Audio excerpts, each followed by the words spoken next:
Baik, selamat siang. Assalamualaikum warahmatullahi wabarakatuh. Om Swastiastu, Namo Buddhaya, salam kebajikan.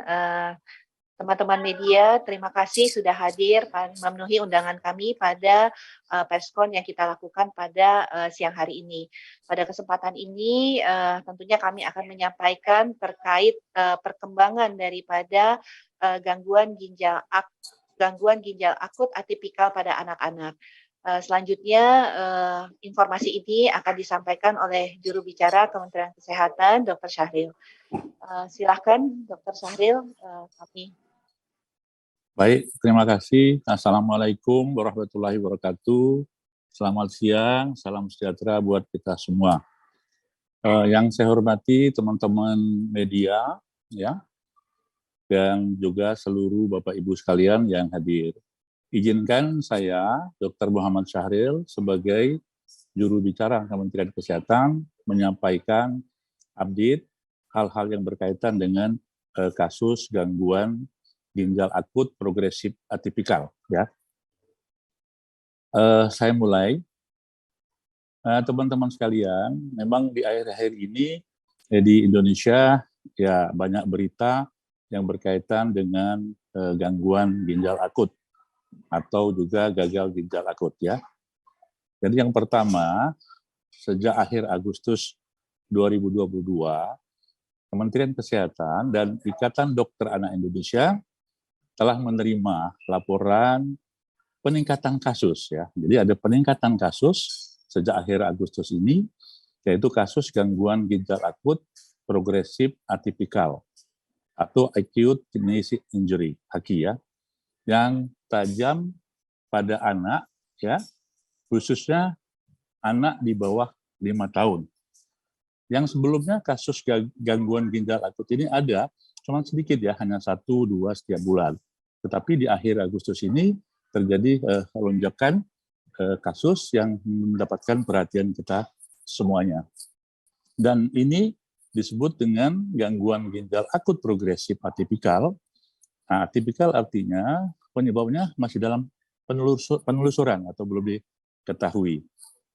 Yang kedua, hingga saat ini jumlah kasus yang dilaporkan hingga 18 Oktober 2022 sebanyak 206 kasus dari 20 provinsi yang melaporkan dengan tingkat kematian 99 kasus atau 48%, di mana angka kematian pasien yang dirawat khususnya di RSCM sebagai rumah sakit rujukan nasional ginjal itu mencapai 65%. Kemudian Kementerian Kesehatan dan IDAI membentuk tim untuk melakukan penelusuran lebih jauh tentang kasus-kasus ini. Yang ketiga, dari hasil pemeriksaan tidak ada bukti hubungan kejadian gangguan ginjal akut ini dengan vaksin COVID maupun infeksi COVID-19. Yang banyak ditanyakan oleh masyarakat, ada berita yang banyak di media sosial, ini diselidiki dan dilakukan pemeriksaan tidak ada kaitannya dengan vaksin COVID-19 maupun infeksi COVID-19.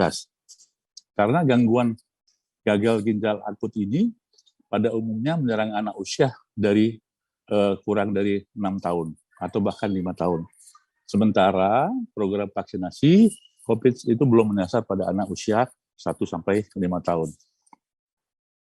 Yang keempat, Kementerian Kesehatan bersama Badan POM, pengawas obat dan minuman, kemudian ahli epidemiologi, Ikatan Dokter Anak Indonesia, ahli farmakologi, dan pusat laboratorium forensik selanjutnya melakukan pemeriksaan laboratorium untuk memastikan penyebab pasti dari faktor risiko yang menyebabkan gangguan ginjal akut ini.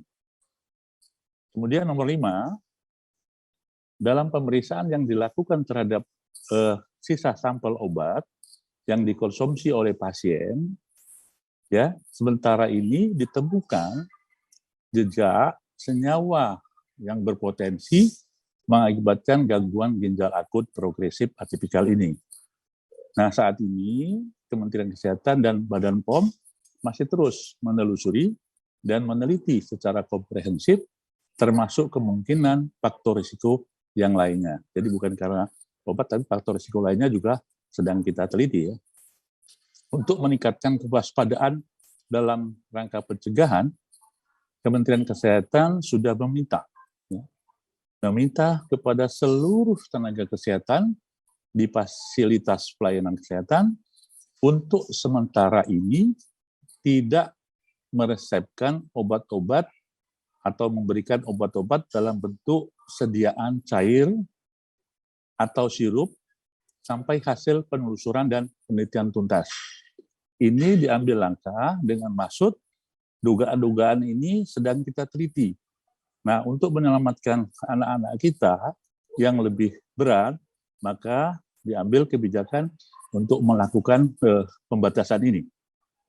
Kemudian nomor 6, Kementerian Kesehatan juga meminta seluruh apotek untuk sementara, saya ulangi, untuk sementara tidak menjual obat bebas dan atau bebas terbatas dalam bentuk cair atau sirup kepada masyarakat sampai hasil penelusuran dan penelitian yang dilakukan oleh Kementerian Kesehatan dan Badan POM ini tuntas. Yang nomor 7, Kementerian Kesehatan menghimbau kepada seluruh masyarakat untuk melakukan pengobatan anak, sementara ini juga tidak mengkonsumsi obat dalam bentuk cair atau sirup tanpa berkonsultasi dengan tenaga kesehatan. Jadi yang nomor 7 ini himbauannya kepada masyarakat untuk tidak bisa mengkonsumsi obat-obatan, terutama yang bentuk cair atau sirup, tanpa berkonsultasi dengan tenaga kesehatan, termasuk dokter ya. Yang nomor 8, sebagai alternatif dapat menggunakan bentuk sediaan lain, seperti tablet, kapsul, supositoria, atau lainnya. Perlunya kewaspadaan orang tua yang memiliki anak balita dengan gejala, ini penting ya, dengan gejala penurunan jumlah air kencing atau air seni atau urin, dan frekuensi buang air kecil. Jadi orang tua diharapkan mewaspadai kok kencingnya menurun, baik itu frekuensi maupun jumlahnya. Ya, bisa dengan atau tanpa demam, bisa dengan atau tanpa diare, batuk pilek, mual dan muntah. Ya, untuk segera dirujuk ke fasilitas kesehatan terdekat. Ini sangat penting kepada seluruh masyarakat, khususnya yang mempunyai anak di bawah 18 tahun, utamanya adalah anak balita. Kalau terjadi penurunan frekuensi buang air kecil dan juga penurunan jumlah air kencingnya, ya, bahkan sama sekali tidak keluar air kencingnya atau yang disebut anuri, itu maka segera dilakukan pemeriksaan atau dibawa ke fasilitas pelayanan kesehatan. Kesembilan, keluarga pasien diminta membawa atau menginformasikan obat-obat yang dikonsumsi sebelumnya. Jadi kalau anak ini dibawa ke dokter, ke rumah sakit, obat-obat yang diminum sebelumnya itu harus dibawa untuk menyampaikan riwayat pengobatan yang sudah dilakukan atau obat-obat yang telah diminum sebelumnya ya. Jadi jangan lupa kalau membawa anak ke dokter, ke rumah sakit atau fasilitas pelayanan kesehatan itu dibawa tuh obat-obatan yang masih ada di rumah yang selama ini mungkin diminum ya.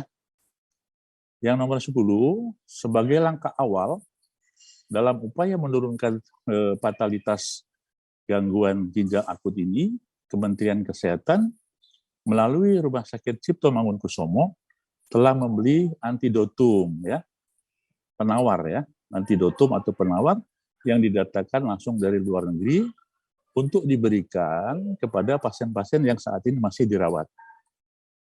Bukan hanya dari RCM, tapi juga yang masih dirawat dari seluruh rumah sakit yang ada di Indonesia. Yang ke-11 terakhir, Kementerian Kesehatan sudah menerbitkan ya satu keputusan Dirjen Pelayanan Kesehatan tentang tata laksana dan manajemen klinis ya pada anak yang ditujukan kepada seluruh dinas kesehatan dan fasilitas pelayanan kesehatan. Kemudian Kementerian Kesehatan juga telah mengeluarkan surat edaran ya. Jadi ada dua ya, satu tadi surat keputusan Dirjen, yang kedua surat edaran kewajiban penyelidikan epidemiologi atau surveillance dan pelaporan kasus gangguan ginjal akut ini yang ditujukan kepada seluruh dinas kesehatan, fasilitas pelayanan kesehatan, dan organisasi profesi kesehatan. Jadi diharapkan dari IDI, IDAI, Ikatan Bidan Indonesia, Puskesmas, rumah sakit, termasuk ke dinas kesehatan, itu agar melakukan surveillance atau penyelidikan epidemiologi untuk memberikan pelaporan ya secara langsung kepada Kementerian Kesehatan untuk dilakukan pendataan secara nasional sekaligus untuk melakukan langkah-langkah berikutnya.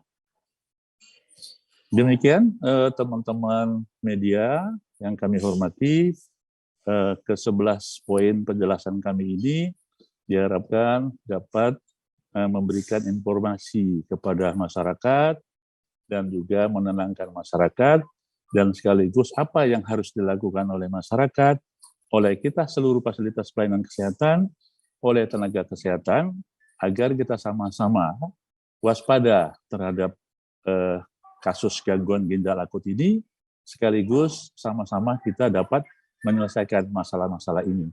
Dan tetap tenang, mudah-mudahan kita semua nanti akan dapat mengatasi ini, dan insya Allah Kementerian Kesehatan bekerja sama dengan profesi, baik itu IDAI, rumah sakit, dinas kesehatan, maupun Badan POM, akan bekerja sama untuk menuntaskan penelitian sekaligus penanganan kasus gagal ginjal akut ini.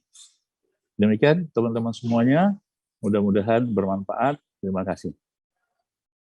Kami kembalikan. Terima kasih Dr. Syahril. Baik, untuk menyingkat waktu, mungkin kita lihat beberapa pertanyaan yang sudah diajukan oleh teman-teman jurnalis di kolom chat ya. Pertama mengenai Vika dari Net TV, bagaimana peran Kemenkes dalam menghadapi kasus? Saya rasa itu sudah bisa disimpulkan ya dari apa yang disampaikan oleh Dr. Syahril tadi. Mungkin saya langsung saja, ini juga ada beberapa pertanyaan yang sama ya. Misalnya senyawa apa yang diduga, ini akan menjawab langsung dari Stephen, Maria, dan mungkin nanti kita lihat ya. Jadi kalau yang pertanyaan sama mungkin tidak akan dijawab kembali. Mungkin Pak Syahril ada pertanyaan dari Stephen dulu mengenai jumlah kasus dan kematian yang disebutkan, apakah angka ini merupakan angka Agustus atau sepanjang tahun 2022? Yang kedua, apakah ada data pembanding jumlah kasus AKI dan kematian di tahun 2021? Ketiga, senyawa apa yang diduga menyebabkan penyakit ganjil tersebut? Dan yang keempat, BP POM mengatakan bahwa etilen glikol dan dietilen glikol dilarang sebagai bahan obat batuk. Apakah senyawa ini ditemukan pada pasien? Silakan Dr. Syahril, ada 4 pertanyaan. Ya, terima kasih. Jadi data tadi itu angka sepanjang tahun 2022. Jadi kalau sejak Januari sampai dengan bulan Agustus pertengahan, itu kasus kita masih sedikit. Bisa hanya 1, bisa 2, 3 gitu ya. Tapi begitu akhir Agustus, melonjak ya. Agustus, September, dan Oktober ini. Dan pembanding 2021 sedang kami persiapkan ya. Nah, kemudian senyawa ya. Senyawa apa yang ada diduga, kalau kita melihat hasil penyelidikan atau penelitian di Gambia, Afrika Tengah, itu memang ada dikaitkan dengan senyawa yang ada di 4 macam obat batuk dan pilek itu, yang tadi sudah disebutkan oleh Badan POM, itu mengandung dietilen glikol maupun etilen glikol. Nah, untuk itu kami belum bisa mempublish ini karena sedang dalam suatu penelitian. Dan insya Allah minggu depan hasil penelitiannya akan kita publish. Kira-kira dugaan yang sudah kita sebutkan tadi apa? Apakah memang senyawa campuran obat Saya ulangi, senyawa campuran obat, bukan obatnya, ya, senyawa campuran obat yang menyebabkan seperti halnya di Gambia, Afrika Tengah, atau ada penyebab lain yang memang banyak hal yang menyebabkan gangguan ginjal akut. Saya kira itu Pak Stephen. Terima kasih.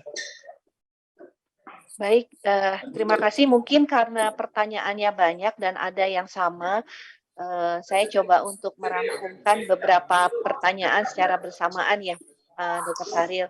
Ya, Yang silakan. pertama ini terkait boleh ke bawah sebentar. Lagi ke bawah. Oke. Yang pertama pertanyaannya mungkin ada apakah obat sirup yang ditangguhkan peredarannya ini bersifat keseluruhan jenis obat atau jenis tertentu seperti parasetamol saja? Lanjut, mungkin itu yang pertama.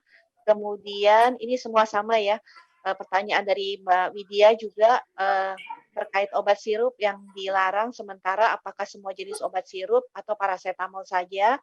Kemudian apakah terkait vitamin yang berbentuk sirup juga dilarang? Sama juga dengan pertanyaan Mbak Mia, ini juga sama ya.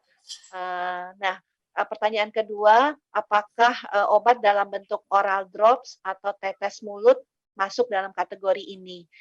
Yang kedua, tadi ditanyakan kalau tidak bisa menggunakan sirup, bisa menggunakan sediaan seperti apa saja. Mungkin itu dulu, Dr. Sahril, silakan.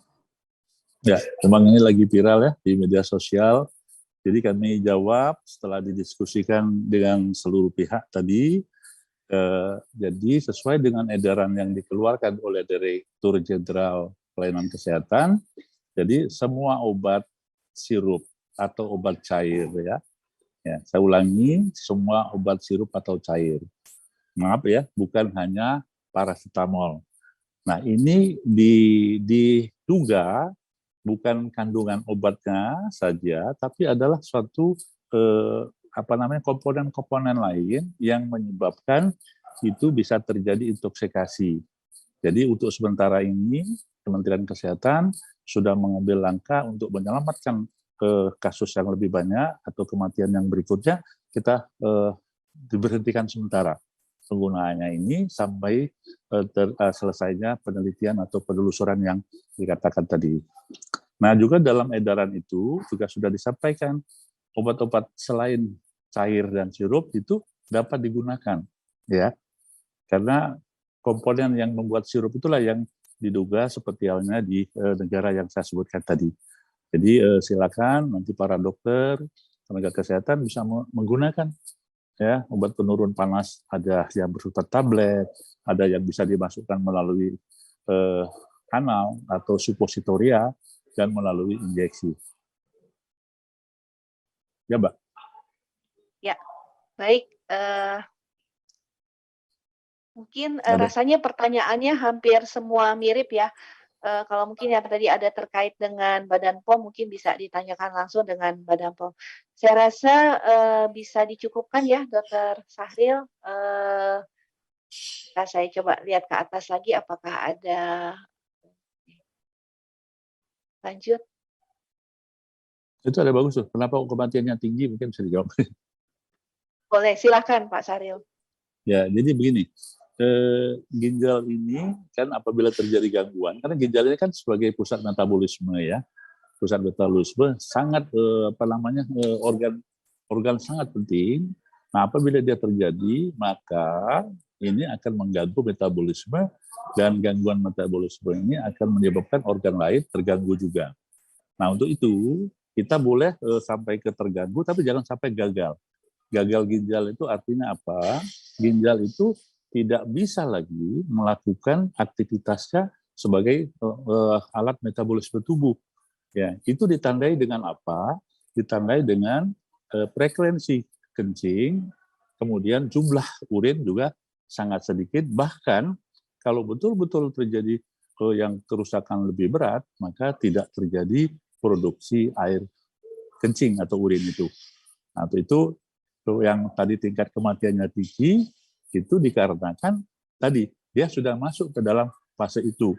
Makanya pada saat ini kita sampaikan himbauan kepada masyarakat, pada tenaga kesehatan untuk lebih waspada, lebih cepat melakukan tindakan apabila ada gejala-gejala yang saya sebutkan tadi, yaitu frekuensi kencing, kemudian jumlah kencingnya itu sangat menurun. Dan bisa disertai dengan demam, diare, mual, batuk, maupun pilek. Tapi tidak selalu ya.